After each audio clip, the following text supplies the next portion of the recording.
खबर महाराष्ट्र के मराठवाड़ा से है, जहां पर लगातार हो रही भारी बारिश ने जनजीवन को बुरी तरीके से अस्त-व्यस्त कर दिया है। मराठवाड़ा में पिछले 4 दिनों से लगातार बारिश से कम 8 लोगों की मौत हो चुकी है, जबकि सोलापुर में बाढ़ की स्थिति के कारण 30 लोगों को सुरक्षित स्थानों पर पहुंचाया गया है। वास्तव में मराठवाड़ा के कई जिलों में ग्रामीण क्षेत्र जलमग्न नजर आ रहे हैं, मकान क्षतिग्रस्त हो चुके हैं, हजारों हेक्टेयर फसलें बर्बाद हो चुकी है।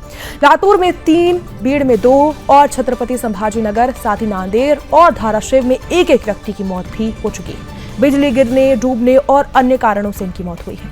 बता दें, धाराशिव में भी 159 गांव प्रभावित हुए हैं, जिसमें 186 पशु मारे जा चुके हैं। वहीं छत्रपति शिवाजी नगर, जालना और साथ ही बीड़ जैसे अन्य जिलों में भी बाढ़ जैसी स्थिति पैदा हो चुकी है। सोलापुर के धाराशिव क्षेत्र में भी बाढ़ से जनजीवन पूरी तरीके से प्रभावित हो चुका है। लोग फंसे हुए हैं, डरे हुए हैं। उनकी मदद के लिए लगातार राष्ट्रीय आपदा मोचन यानी एनडीआरएफ की टीम को भेजा गया है। ऐसे में मौसम विभाग के अनुसार महाराष्ट्र में अभी भी बारिश का दौर जारी रहेगा और बुधवार के लिए भी रेड अलर्ट जारी कर दिया गया है।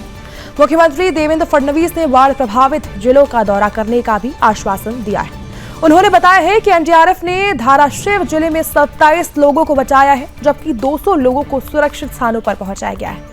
मुख्यमंत्री ने ऐसे में कहा है कि 31,64,000 किसानों को 2,215 करोड़ रुपए की मदद के लिए जीआर भी जारी किया गया है और ऐसे में 1,829 करोड़ रुपए जिलाधिकारी के पास भी पहुंचा दी गए, जबकि शेष रकम आने वाले 8 से 10 दिनों में दे दी जाएगी।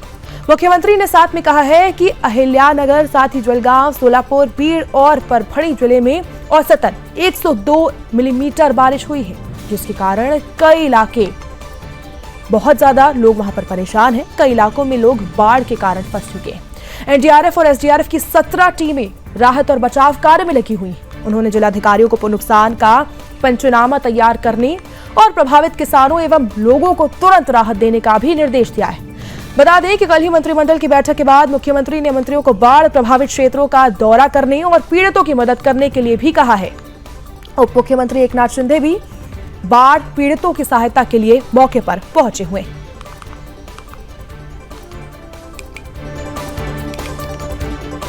तो मराठवाड़ा में भारी बारिश से 8 लोगों की मौत हो चुकी है। लगातार हालात खराब हैं। सोलापुर, धाराशिव में 30 लोग सुरक्षित बताए गए।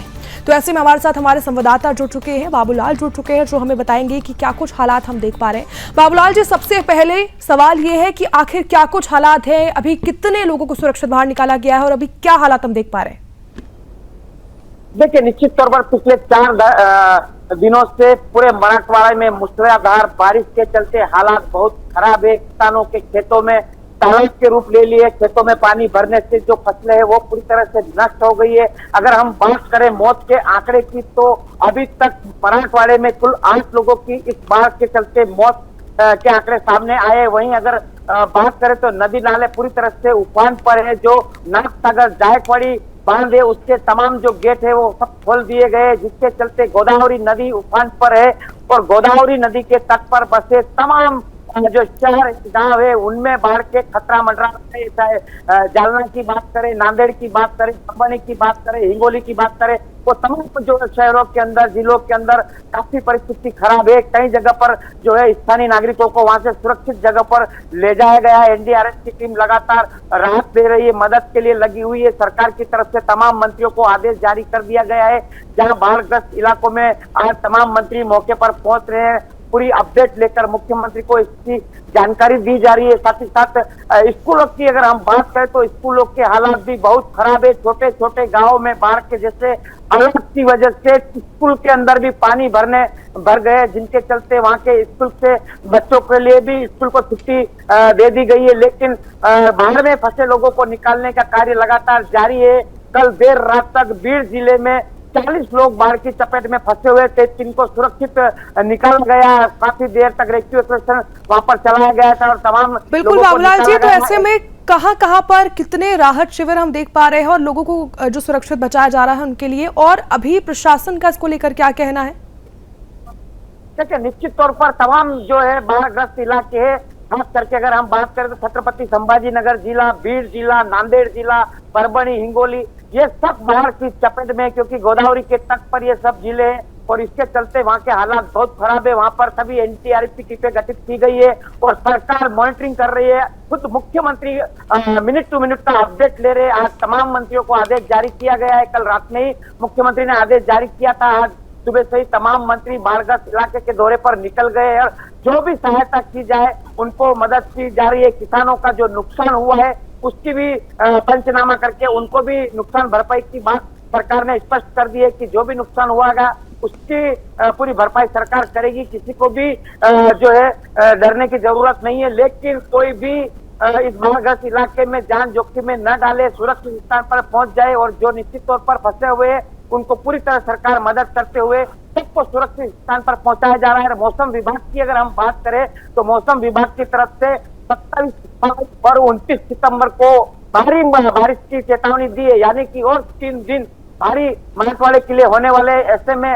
कैसे उनसे निपटा जाए, बाढ़ग्रस्त इलाकों में जो लोग फंसे हुए हैं और भी लोग हैं उनको निकालना है। सरकार के लिए चुनौती जरूर है, लेकिन सरकार पूरी तरह से लोगों की मदद कर रही है। वो तमाम बाढ़ग्रस्त इलाकों में सरकार के मंत्री और सरकारी अधिकारी भी पहुंच रहे हैं।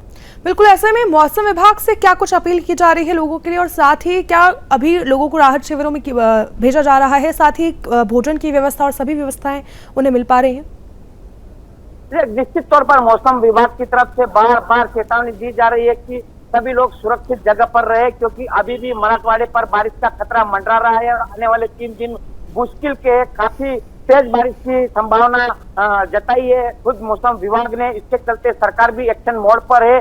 जिन लोगों को लिए खाने पीने की व्यवस्था नहीं है, जिनके घर पानी में डूब चुके हैं, उनको सुरक्षित जगह पर ले जाकर उनके भोजन पानी की व्यवस्था भी सरकार की तरफ से भी की जा रही है। जो ग्रामीण स्थानीय है, जो सुरक्षित जगह पर है, वो भी ऐसे पीड़ित लोगों की मदद कर रहे हैं। रात दिन लगे हुए हैं सरकार के साथ। पुलिस की बात करें, एनडीआरएफ की टीम से बात करें, सरकार के तमाम अधिकारी भी ग्राउंड पर उतरकर लोगों की मदद करते हुए नजर आ रहे हैं। और लोगों को बार बार अपील की जा रही है कि कोई भी रिस्क ना ले, सभी सुरक्षित जगह पर निकल जाए, क्योंकि अभी बाढ़ का खतरा आने वाले 3 दिनों में और भी संकेत। बिल्कुल, ऐसे में नुकसान भी बहुत पहुंचा है, तो आखिर में नुकसान कितना हुआ है, क्या कुछ आंकलन हम देख सकते हैं, नुकसान कितना पहुंचा है? देखिए, निश्चित तौर पर तमाम बाढ़ग्रस्त इलाकों में जो किसानों के खेत थे वो नदियों नालों के रूप तालाब के जैसे स्थिति बन गई है। यानी कि जो फसलें हैं, चाहे वो सोयाबीन की फसल हो, चाहे मक्का, ज्वार, बाजरा, सबके सब पूरी तरह से बर्बाद हो गए। कई किसान रोते हुए दिख रहे हैं, लेकिन सरकार की तरफ से उनको भरोसा दिलाया जा रहा है कि आपको हर संभव मदद की जाएगी। फिलहाल आप ये सब छोड़कर सुरक्षित स्थान पर जाइए। बाकी का काम सरकार के अधिकारी को दिया गया है, वो पंचनामा करेंगे। निश्चित तौर पर जिनकी भी किसानों का जितना भी नुकसान हुआ है उस सब नुकसान की भरपाई करने का सरकार ने आश्वासन दिया है। तो अब देखना होगा कि क्या कितना नुकसान हुआ है, क्योंकि सरकार की तरफ से अभी औपचारिक आंकड़े सामने नहीं आए, क्योंकि अभी जो है पंचनामे कर रहे हैं सरकार के अधिकारी।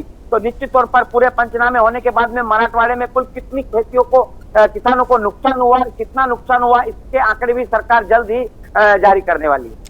बिल्कुल, हम देख रहे हैं हालात बेहद खराब है और ऐसे में लगातार प्रशासन भी कोशिश कर रहा है कि लोगों को कोई परेशानी ना हो। ऐसे में मुख्यमंत्री फडणवीस ने भी राहत कार्यों का आश्वासन दिया है, साथ ही किसानों के लिए भी राशि जारी कर दी गई। तो बहुत बहुत धन्यवाद हमें तमाम जानकारी देने के लिए और हमारे साथ जुड़ने के लिए।